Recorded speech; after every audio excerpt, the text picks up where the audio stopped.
We've all heard from the Declaration of Independence, those famous words of life, liberty, and the pursuit of happiness. Well, I believe those words to be true. And I also believe that we're wonderfully made, that we are hardwired for creativity, that music, art, science, inventions, we all have the capability.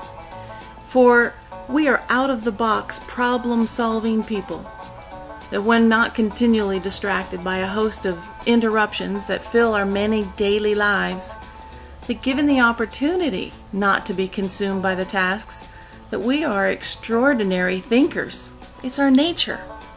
The human brain is amazing.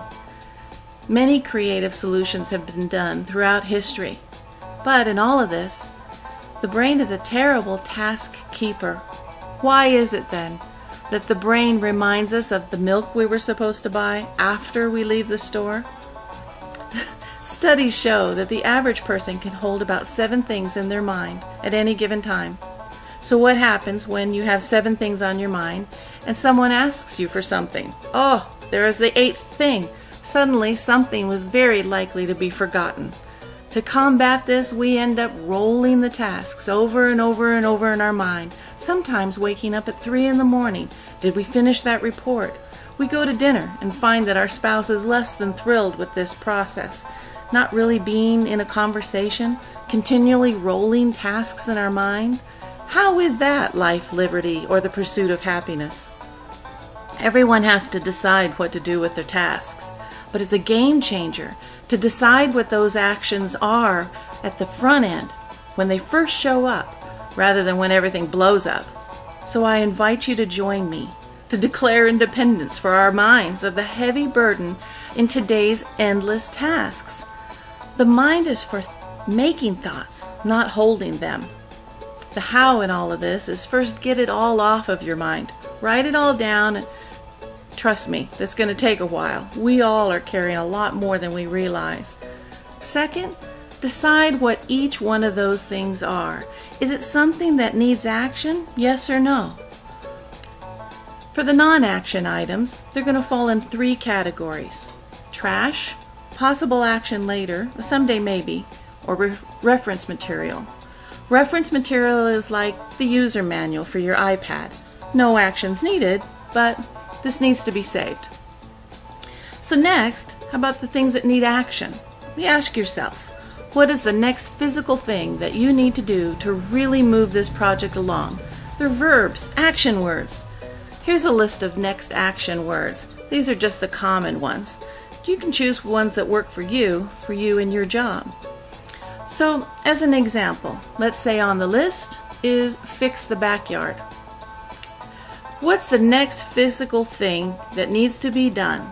Well, the fence needs to be fixed up. Well, the thought is the next physical thing. So what is the next physical thing to fix the fence? Well, let's say you and your wife have spoke about the fence a couple of months ago. Perhaps you talked about a color for the fence, but then the project just really never moved on. Well, so the next physical thing is to go to the store, get some color swatches perhaps from the hardware store, and discuss the color with your wife. So the next physical thing to fixing up the backyard fence is write it down as an errand, to stop by the hardware store and pick up the color swatches. This item is placed on your calendar, the task is held there in a trusted place, and the project can move again, and you can think about other things. So here's an overview of the whole process. Stuff comes in. Is it actionable? If it's no, then it's either trash, possible action for later, or reference. Now how about if it's actionable? Stuff comes in, it's actionable, yes. Can it be done in 2 minutes or less? Well, if it can, you just do it. If it can't, then it's going to be one of these other categories. Either delegate it, which that would go on your waiting for list, or defer it. It goes on your calendar or on one of your next action lists. When you come to reviewing it, you review it as often as you need to. Everybody's different. Some people review daily. Some people review weekly. It's whatever fits you. You'll know when you're reviewing enough. To maintain this system, you can either do it on paper or pencil or with technology. I like Microsoft Outlook. It's wonderful. It can sort, search, has reminders, so nothing falls between the cracks. Well, all of these skills were taught in a book called Getting Things Done by David Allen. And you implement all of these things and you can breathe again. So we can all get on with the business of having relationships and truly, truly enjoying life, liberty, and the pursuit of happiness.